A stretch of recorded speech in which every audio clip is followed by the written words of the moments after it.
예, 그 전략맵 사업과 관련해 가지고 방금 전에 그 차성민 위원님께서 메타버스 관련해서 발표를 해주셨는데요.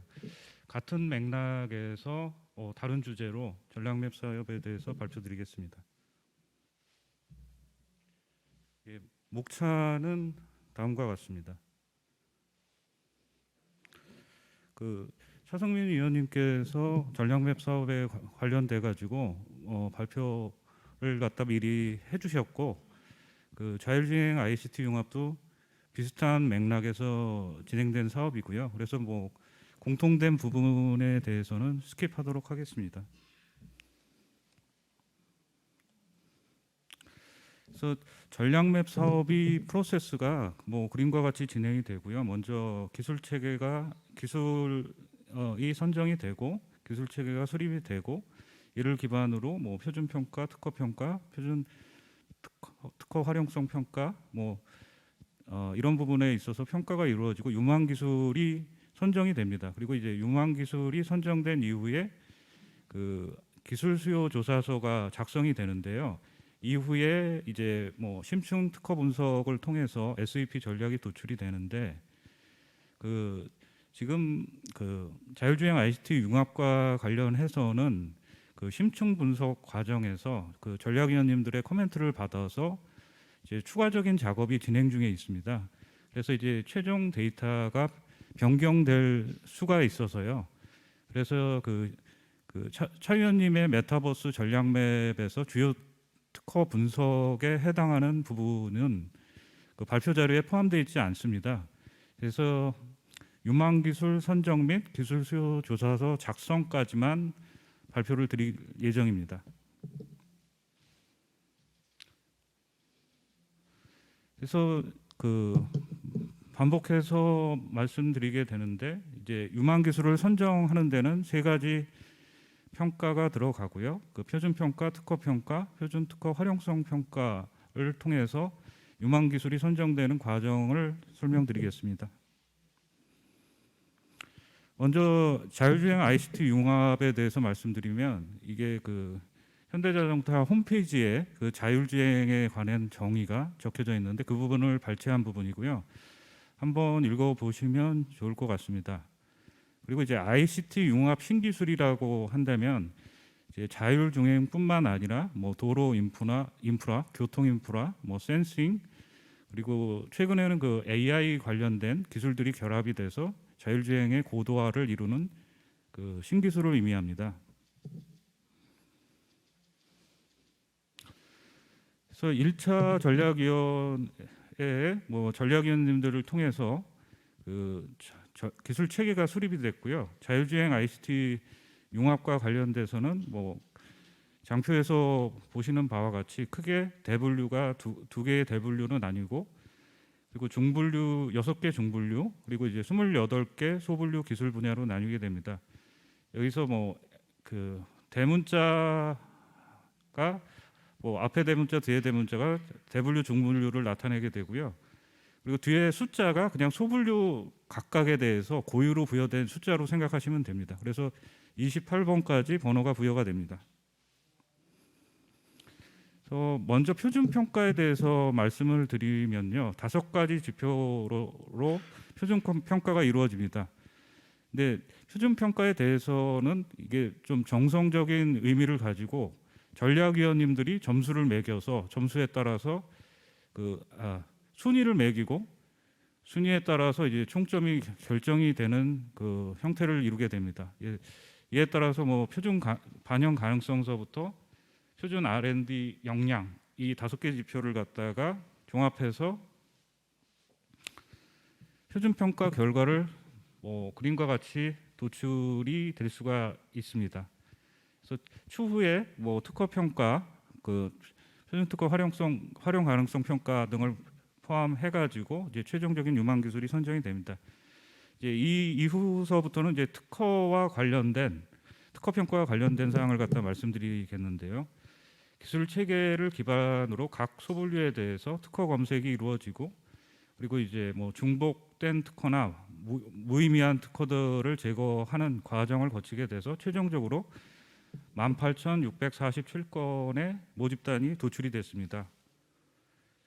그래서 앞서 메타버스 전략맵과 마찬가지로 정량 분석에 대해서 말씀드리겠는데요.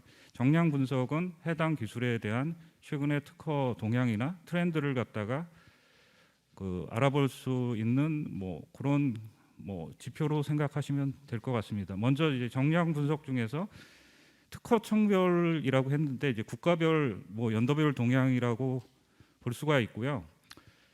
그래서 20년도 그러니까 최근까지의 특허를 모두 포함하고 있지만 공개 시기를 생각을 하면 19년도까지의 특허 결과가 유의미하다고 할 수가 있고요. 최근 미국, 중국, 한국 위주의 특허 출원이 주로 진행이 되고 있고 2001년도서부터는 점진적으로 지속적으로 특허 출원 건수가 증가하고 있으며 16년도에 좀 더 비약적으로 다각화되는 그런 경향을 나타내고 있습니다. 그래서 구간별 동향을 보면 최근 4개년간으로 나눠서 구간을 갖다 나눴는데요. 4구간에서 5구간으로 변화될 때 출원 건수가 비약적으로 증가하고 있고 따라서 최근에 비약적으로 연구 출원이 진행되고 있다는 걸 시사하고 있습니다.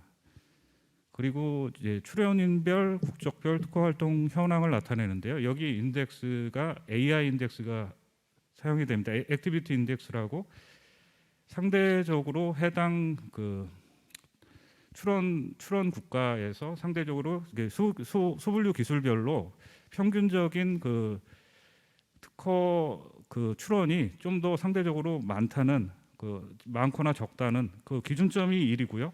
1보다 큰 AI 값에 대해서는 활동이 활발하다고 볼 수 있습니다. 그래서 한국에서는 AA, AD, 이제 중분류죠. BB 분야에서 활동이 활발하다는 부분을 시사하고 있습니다. 소분류 기술별 구간별 출원 현황을 보면 기술별로 이제 구간이죠. 4년 구간으로 따져가지고 통계를 낼 수가 있는데요. 클라우드 AI, 온존재 여건 결정, 자율주행 엣지 플랫폼 같은 기술이 최근 구간에서 출원 증가율이 500%가 이상이 돼서 활발하게 출원이 이루어지는 것을 시사하고 있습니다. 그리고 특허 청별, 그러니까 국가별 내 외국인 출원 동향인데요. 여기서 이제 빨간 실선으로 표시된 게 외국인 출원 동향이고 파란색 바로 표시된 부분이 내국인 출원을 표시하고 있습니다. 그래서 보시면 미국의 경우에 있어서 상대적으로 외국인 출원 비율이 높은 거는 미국 시장의 매력도를 나타낸다고 해석할 수가 있고요.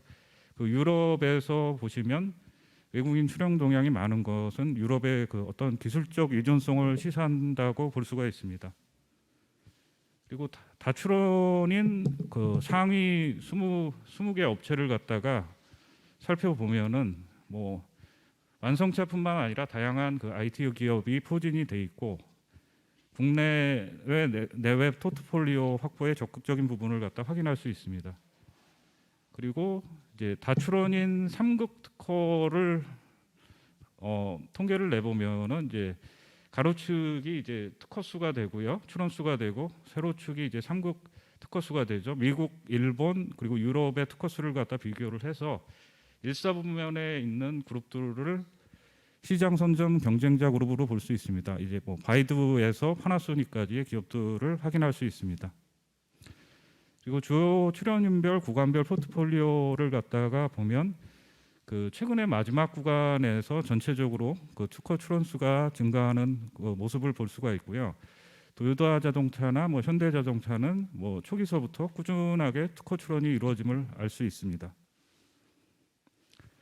주요 출원인 기술별 포트폴리오를 보면 이제 주요 업체별로 이제 소기술별로 특허 출원이 어떻게 이루어져 있는가를 보시면 공백 기술 분야를 확인할 수 있습니다. 타 기술에 비해서 상대적으로 출원 건수가 적은 분야를 확인할 수 있고요. 기술별로 어떤 기술인지 확인하실 수 있으실 겁니다. 그리고 이제 시장 확보 지수, 인용도 지수를 보면 이제 인용도 지수를 기술력으로 볼 수 있고 패밀리 지수를 갖다가 시장 확보 지수로 봐서 여기서도 이제 일사분면에 있는 기술들을 그 우수 기술 영역에 있는 기술들로 확인할 수 있습니다. 그래서 뭐 정량 분석에 대한 앞에 나왔던 그 요약들을 갖다가 정리한 슬라이드입니다. 한번 훑어보시면 좋을 것 같습니다.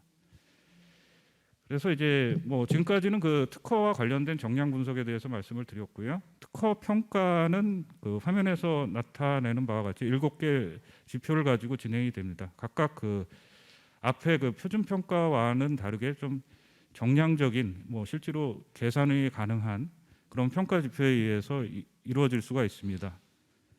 그리고 표준 특허 활용 가능성에서는 2가지 지표가 적용이 되는데요. 소송 위험도는 MP가 뭐 확보하고 있는 특허 비율로서 확인할 수가 있고, 특허 활용도 측면에서는 양수 양도 측면에서 양수 양도 건수로서 확인할 수가 있습니다.